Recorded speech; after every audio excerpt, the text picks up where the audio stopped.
All right, Game Dump, episode 2. Spunky Adams is back. Making podcasts is kind of crazy when you script it out. This isn't a podcast, but when you make a video and it's like 2 pages long on a script and it goes 10 minutes, kind of fucking crazy. This is what happens when you're a novice. It's 2021 and you decide to make a YouTube channel, and people have been doing it for like 20 years. Kind of wild. So let's actually talk about Commander 21. And if you came here from my previous video where all I talked about was reprints and how we should stop fucking worrying about money so much, you know, that's number one problem in marriages, in case people didn't know. Fucking talking about money. You'll have a better fucking love life and a better magic life if you stop caring about the money. You know what I mean? Fucking make proxies if you want. I just want to play the game, right? You'll be happy to hear I'm not even talking about reprints. We're going to take a look back at some of the best cards that you'll be happy to see at your Commander table. Whether you run it in your casual Kagla Human Ladies Only deck, which I'll link down below, or you spot across the table your homie who only uses a pre-con Kadena deck, it somehow still wipes the floor with you, we're going to ignore all the legendary creatures and just talk about the cards in the 99.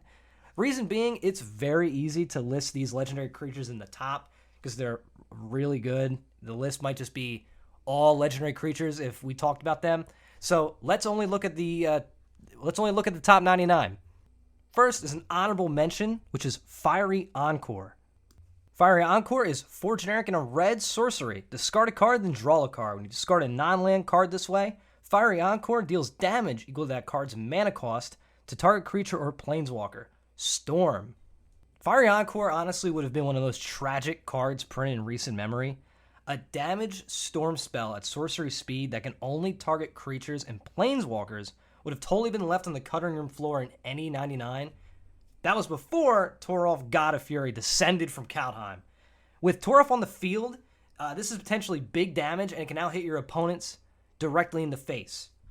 Fiery Encore can also be pretty fun in a Firesong and Sunspeaker deck, or if you have Pestilence Demon in play, but you're kind of just better off playing Star of Extinction if you're running these decks anyway, and the odds of you getting Pestilence Demon even out on the field is pretty low, but I can see the card having some potential. Being able to draw and still deal damage by pitching away some pretty high-cost spells could be pretty fun. If you combine that with 1,000-Year Storm, you're essentially just going to pop off.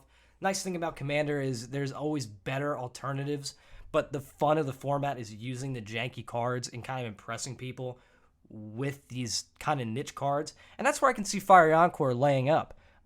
People are used to the Star of Extinction. Well, I feel like they will be once we go back to paper play. So once we see Fiery Encore at the table instead of Star, I think people will be pretty jazzed to see it. If you're running any discard deck, it could be fun to use. Number 10 on this list is the Bronze Guardian. I want to preface there's a lot of white cards in here because I feel white got a lot of love in this Commander set, which we'll get into more later. Bronze Guardian is 4 generic and a white artifact creature golem. Double strike, ward 2, hexproof, but with pay 2. Other artifacts you control have ward 2, and Bronze Guardian's power is equal to the number of artifacts you control. It's safe to say this set really loves its 5 mana spells, and in the command zone, that is definitely a barrier of entry, I feel. 4 and under is kind of the perfect slot, but luckily, this is in the 99. I don't think you'll ever be tapping down 5 lands to play the Bronze Guardian, so while his barrier of entry is pretty high, you'll be able to get him out rather quickly thanks to Mana Rocks, Jordan's Familiar, Foundry Inspector, and you can definitely reduce the price of him in any colored deck. Shambling Suit is very similar to the Bronze Guardian, but it lacks double strike, and we see that in a lot of decks. We see it in Acri Line Slinger. Any basically artifact-themed decks are running the Shambling Suit. So to me, the 2 extra mana isn't a huge ask for this card. The Lorehold deck list itself has a game-winning card combined with the Bronze Guardian. At 7 mana with Wake the Past. Wake the Past is 5 generic, red and a white sorcery. Return all artifact cards from your graveyard to the battlefield. They gain haste until end of turn. 7 mana may seem a bit out of reach in Boros, but considering you're already playing an artifact build and you're going to be ramping with Signets and Cluestones the entire game, most likely with Treasure as well, you'll be able to get it out rather easily. And even with only 10 artifacts on the battlefield, attached with the Whisper Steel Cloak, the Bronze Guardian is hitting someone and cutting someone down with double strike, essentially cutting their life in half with only 1 swing. I'm enjoying the fact that Bronze Guardian is allowing Boros decks to now win out of nowhere, when before they heavily relied on attrition to win the game.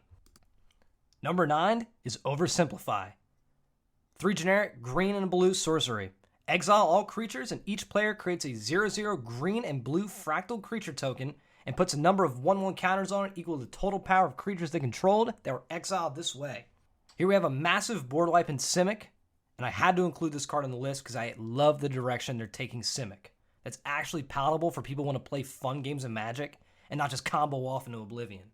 People actually like having a fun board state and not just playing solitaire. Using, Urza combos or Biovisionary, can now finally enjoy playing Simic with cards like Oversimplify. I don't even know if Oversimplify is even good.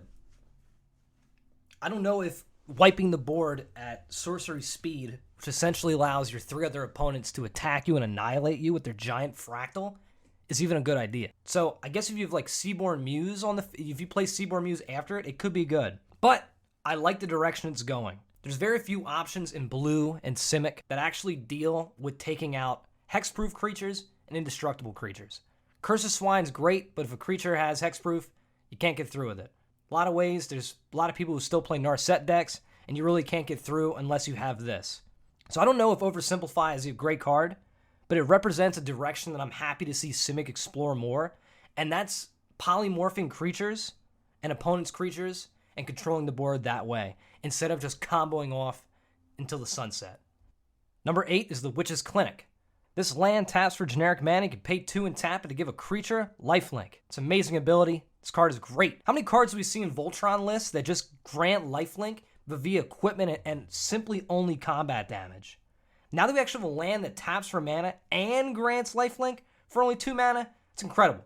Now, before anybody says, and I've seen this before, but you got to take up a land slot. It's terrible. You got to take up a land slot. There's probably people who think this. Go look at Rogue's Passage and the usage and how many people have this in essentially every single Voltron deck they run, and then you got to get back to me. There's not even much to say besides it's great for any deck looking to get lifelink for cheap, and they don't have to use expensive equipment such as the Loxodon Warhammer, even though that does give trample. Being in the land slot also means it'll practically never be destroyed or bounced. It's guaranteeing you access to lifelink for the rest of the game in a majority of situations. I expect to see this in nearly every Voltron deck or Heartless Heatscrew Banzai. Number 7 is the Incarnation technique. 4 generic and black. Sorcery, demonstrate. When you cast a spell, you may copy it. If you do, choose an opponent to also copy it. What I love about that is it's not even a may. The opponent has no choice. You may choose to demonstrate, but the opponent has to do it. Mill 5 cards, then return a creature card from your graveyard to the battlefield. Let's talk about some great dredge cards that are similar to this. Golgari Grave Troll, Golgari Thug, Stink, Weed, Imp. Graveyard staples. When you're running a graveyard-focused deck, you're always on the lookout to fill up what is essentially your second hand. For only 5 mana, you have the ability to mill a 1/10 of your whole fucking deck. Opponents getting a creature back, 1 creature, with you getting 2, is often negligent in nature, as you can use this as a political tool. Either choose the player that you know has a weak creature-based deck, nothing in their graveyard, or you know nothing's coming up, or you make an alliance with the player who is a heavy hitter. The classic Gerard, Golgari Lichlord, Mimeoplasm, and really any zombie-based tribal graveyard synergies are going to want this in the graveyard and 99 ASAP. Number 6, the Perplexing Test. 3 generic, blue, instant. Choose 1. Return all creature tokens to their owner's hands, or return all non-creature tokens to their owner's hands. Forgive me, it's another mini board wipe. Or conditional board wipe, I should say. Thing is, though, blue, especially mono blue, is always looking for a way to clear the board. In the format currently, you see a lot of people using cards like Curse of the Swine and Flood of Tears to wipe the board in mono blue. Perplexing Test is easily going to find a home, and it's probably going to actually take up the spot that both those cards have, especially at instant speed. 5 mana to essentially destroy all tokens is a great effect in itself, and the ability to return all non-tokens back is honestly just a bonus. Think of something like Talrand or the new blue legend that makes fractal tokens. It's going to be excellent for those. Let's compare this card to a card in black. Maybe it's a bad comparison, but that's okay. This is the game dump. Damnation, 4 mana, is an all-star in mono black. It's at sorcery speed. Can't even play at any time. This card's like $30. Being able to clear the entire board of creatures is going to be a budget version of Cyclonic Rift, and it's only 5 mana. Cyclonic cost 8. Holding up 5 is a lot easier than holding up the 7 that Cyclonic costs. And honestly, with Cyclonic Rift climbing in price every single day, there are plenty of reasons to cut the Rift and move over to the perplexing test. Before we move on to the top 5, here's a quick message about some shitty cards you should not buy. Number 1, Marshland Bloodcaster. 4 generic, black. Creature, vampire warlock with flying. 1, as an activate ability, 1 generic, black. Tap it. Rather than pay the mana cost of your next spell you cast this turn, you are allowed to pay life equal to that spell's converted mana cost. And honestly, before I even put this on this list, I was thinking about putting the top 10. But then I realized I had to gauge public perception. I had to see if what I was thinking was accurate. Because on the surface, it seems great. Who doesn't love cheating out free spells? Skirting the cost of large spells is why reasons like Hogak got banned in Modern. And quite frankly, life doesn't even matter in this format. So, sounds great. But I had some thoughts. Maybe it's not as good as what I was thinking. So I went on Reddit, that's where I fucking live, and I wanted to see what people thought. And it was exactly, they were thinking what I was thinking. This card is a black version of Omnispell Adept. It's going to be on the screen. I don't have it in my script, so I can't read it. Omnispell Adept, it seems good on paper, but you should probably just play the card that you wanted to play anyway and save the mana and not waste a whole turn playing Omnispell. And I love Omnispell Adept. I think I have it in my Izzet deck, and in the activate ability, I've managed to use it like 1 time on like a fucking brainstorm. I wasn't even able to cast out something big. This once-in-a-lifetime chance, the dream, the miracle dream, is like turn 3, playing this and enter the infinite. But how many times is that actually going to happen to warrant Omnispell being in the deck? If it was just 1 in a black, no tap, absolutely. But the fact that you need to wait till your next whole turn, not good.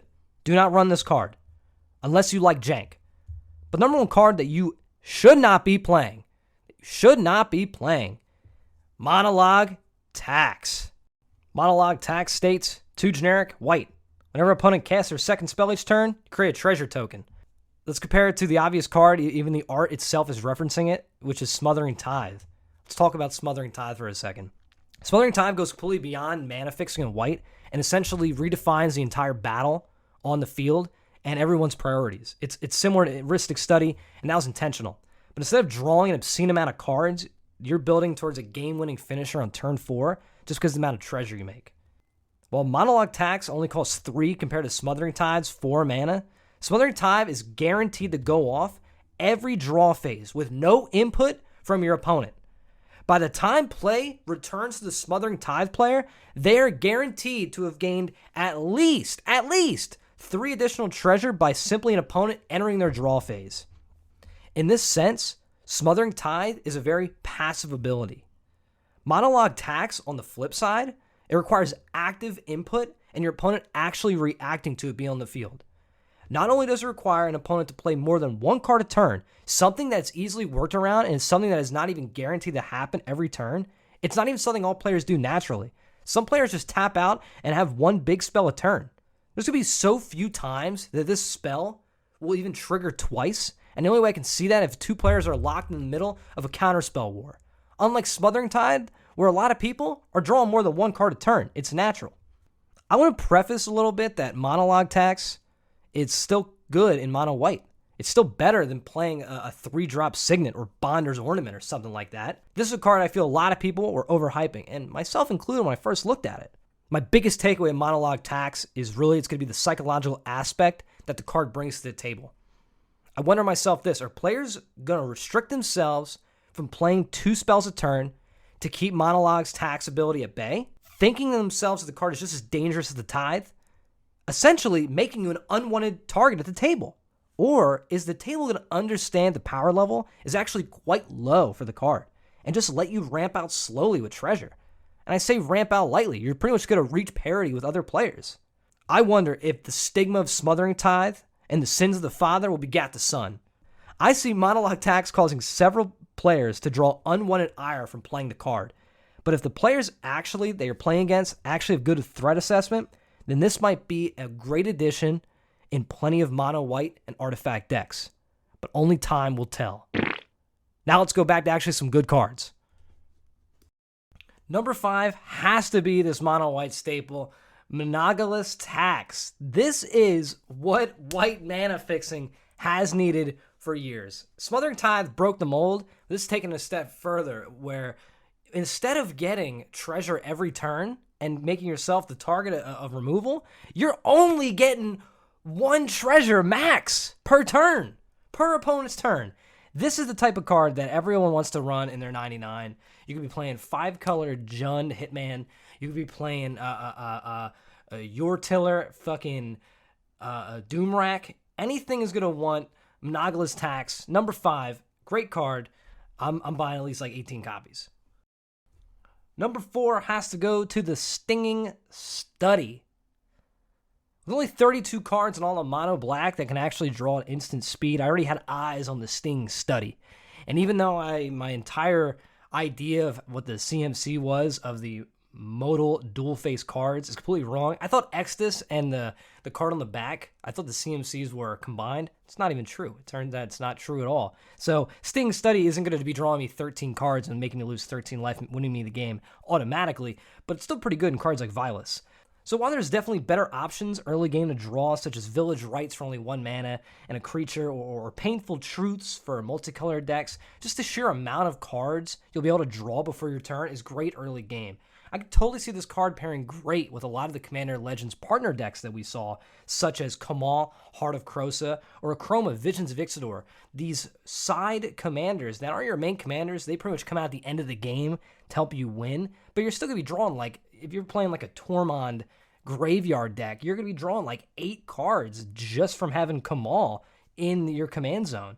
Considering how many decks currently play Skeletal Scrying, I totally feel like a lot of people think that Sting Study is worse than what it is. Considering the high cost that Skeletal Scrying actually requires to play, I highly recommend Sting Study to everybody building decks going forward. Number 3, the Muse Vortex, XUU Sorcery. Exile the top X cards of your library. You may cast an instant or sorcery with a mana value X or less from among them without paying its mana cost. Then you put the rest of your instants and sorceries that were not cast this way into your hand, and the rest of the cards in the bottom of your library in any order. What a mouthful. Finally, we got a version of the Epic Experiment, which is highly played in EDH, that we can actually run in decks that are not Izzet colored. While Epic Experiment kind of forces you to pitch your entire hand to the graveyard besides the 1 card that you played, Muse Vortex is at least going to give you a full grip of instants and sorceries. Even though this spell is at sorcery speed, getting to cast a free spell out of it and keeping those cards in your hand feels pretty good. The nice thing is, unlike Epic Experiment, it does not suffer from the whiff factor. We've all had plenty of instances where we play a spell like this that exiles the top and we don't get anything out of it. Nihiri's Lithoforming kind of comes to mind. I totally see Muse Vortex overtaking the Epic Experiment overall use, especially because it pairs great with Zaxara, which is always looking for great X spells and its mana cost. Number 2, and now I'm realizing I haven't really done these in particular order. These are all just kind of good. The only card that I would say is the best of the best is the number 1 card. Number 2, I guess, is Blightmount. Blightmount is 2 generic and black. Enchantment. Attacking pests you control get +1/0 and have Menace. Whenever a non-token creature you control dies, create a 1/1 black and green pest creature token with when this creature dies, you gain 1 life. Aristocrats will definitely be getting a lot of value out of the Blightmount. Everyone, I feel, has at least one Aristocrat-type deck, especially if you've been playing the format for quite some time. So whenever I see the text line, whenever a non-token creature you control dies, I come to a pause, and I want to see how I can get even more value out of it. Now, I've always been a sympathizer for the Ogre Slumlord, who turns all dying creatures into Death Touch rats for yourself. I have to admit, he's kind of a big turnoff. 5 mana and a squishy body makes him a very easy target for removal. The best analog to Blightmount actually has to be EDH All-Star, Pawn of Ulamog. This time, instead of trading mana and sack ability, you're trading it for incremental life gain and menace. Blightmount being an enchantment is also going to lead it to sticking around the board way longer than its contemporaries. It honestly feels like a strictly better version of Open the Graves, which feels great on paper, but I have never seen at the table thanks to its incredibly high and prohibitive mana cost. For 5 mana, only get a 2/2 zombie on death doesn't even feel like that it's that great. The life gain and overall getting a body makes this feel like a very fun card from Aristocrats going forward, and is why it's my number 2 pick. Well, I said there was top 10, and it turns out there's more. My bad. Number, 2.5 is Ink Shield. 3 generic, 1 black, 1 white. Prevent all combat damage you control. Create X 2/1 fucking Inkling tokens. I didn't even have this in front of me. I'm just going off the rim. Wild. I remember that. I gotta stop playing Magic. I gotta stop making videos. I love this card. I'm always a sucker for fog effects and non-green, such as Holy Day and white, and Ink Shield is honestly no exception. Despite its very prohibitive mana cost, Ink Shield can potentially win you the game, unlike Fog or Holy Day. Both those cards I've played. I think everybody got a fog effect in their decks, but a lot of the times, I've seen at least 50% of the time, fog does not win the game. Fog does not determine the difference between if someone is going to swing you with all their creatures and you fog, it's very likely you had no board to even counteract with. Considering that you're blocking X damage and then you're getting that many 2/1 flyers, that ability should not be ignored. You're essentially doubling the power that whoever smacked you with, you're getting that back as creatures.